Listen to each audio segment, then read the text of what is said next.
because non-Arabs are hardly present. The conference met.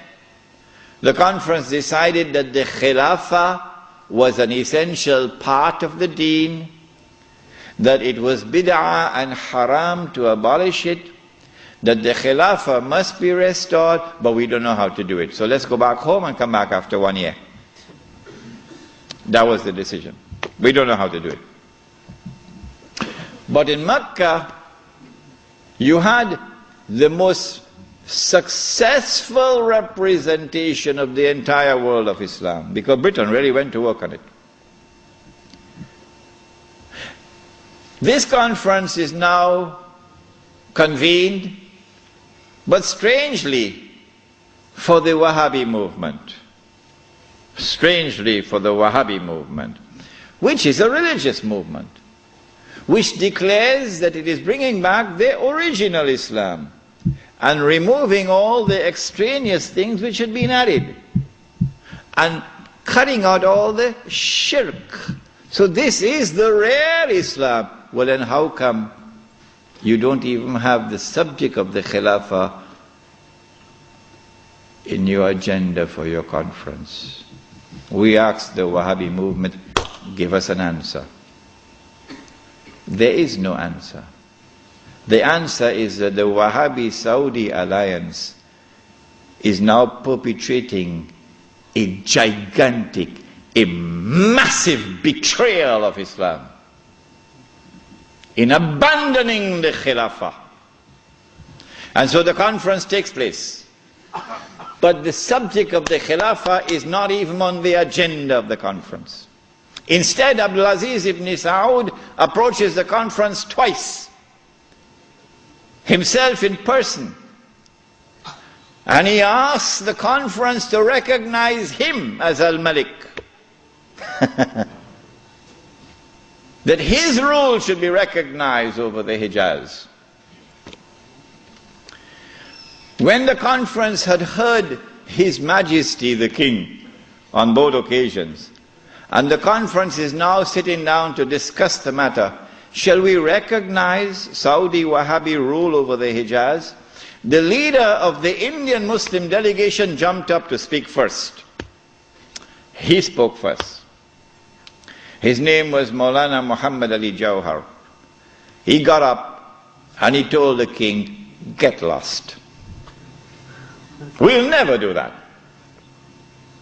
As soon as the leadership of the Indian Muslim delegation had established its position of rejecting the claim of the Saudi Wahhabi leadership for sovereignty and control over the Hijaz, the rest of the delegates couldn't say, That was the power of a man who knew Islam and lived Islam. And so the conference ended without giving to the Saudi Wahhabi rule over the Hijaz recognition. They decided that they'll meet every year, but that was the last time they ever met. This then was the response of the world of Islam to the abolition of the Khilafah. In 1930, I think, or 31, Hajj Amin al-Hussein in Jerusalem felt that the ominous advance of the Jews in the Holy Land required a response from the world of Islam. So he sought to reconvene the conference in Jerusalem. But it was a new conference. It gave it a new name in 1930 or 31. They call it the Al-Aqsa Conference, or the Mu'tamar al-Am. And this conference also met in 1930-31, but you're meeting to establish Darul Islam in a territory which is under British rule. Nothing could be more foolish than that. How can you restore Darul Islam when you're meeting in a territory which is under British rule? And you have to get permission from the British government to hold your conference. So the conference ended without being able to do anything about it. Since then to this day, there has been no effort, no significant effort on the part of the world of Islam to restore the Khilafah. Why? Simple. Because you cannot restore the Khilafah unless and until you can liberate the Hijaz, Makkah and Medina. You can't do that. when the Hijaz, the security of the Hijaz is underwritten by Uncle Sam? What is the replacement of the Khilafah? Around the world, beginning with the secular Republic of Turkey, and then an Iran which resembles a Shia republic but essentially is a secular republic, and then the secular Republic of Pakistan, which of course has now become the American Republic of Pakistan. And then in 1933, the Republic of Saudi Arabia, but they're parading as a monarchy. But it's actually a secular state. Because it has all the trappings of a secular state. A secular state has territorial sovereignty. The state of Saudi Arabia has territorial sovereignty. A secular state has citizenship. Once upon a time when I went to Mecca,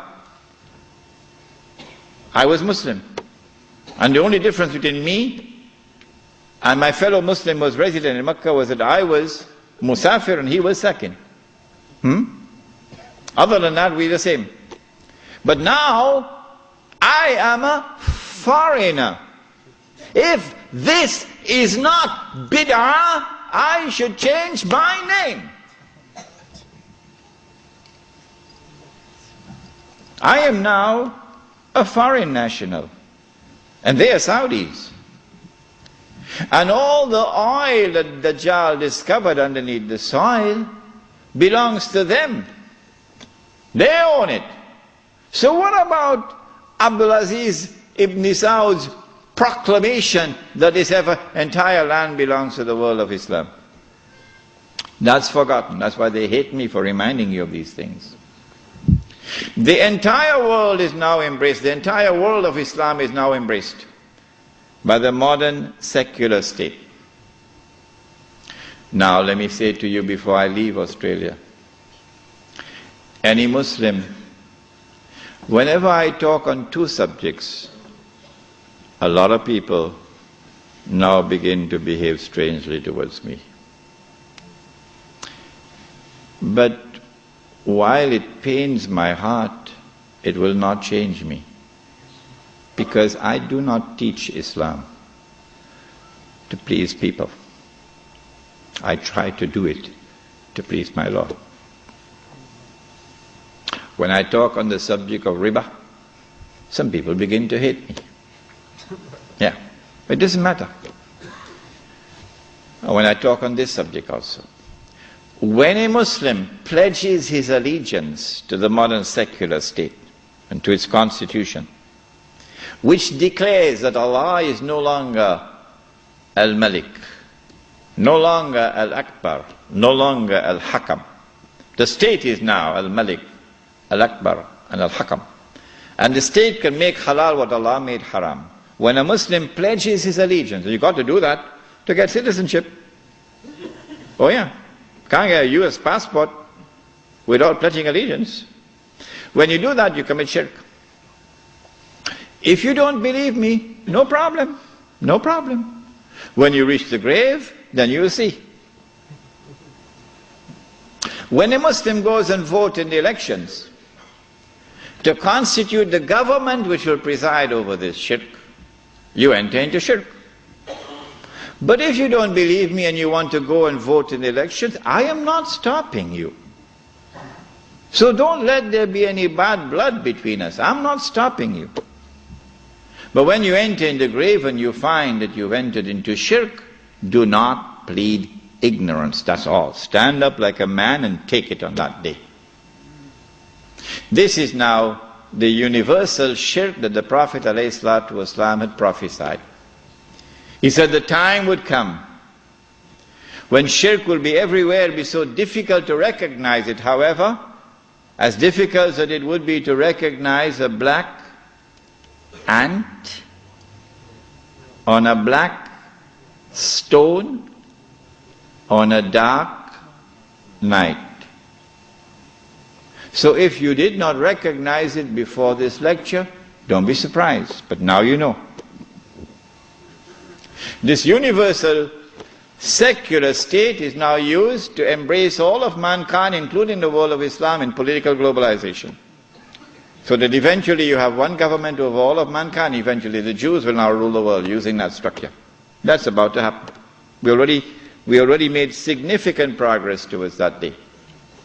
When you read this book, Jerusalem in the Quran, which I believe is the first and only book on the subject, because you couldn't write this book before 1948. Nobody could write it before 1948.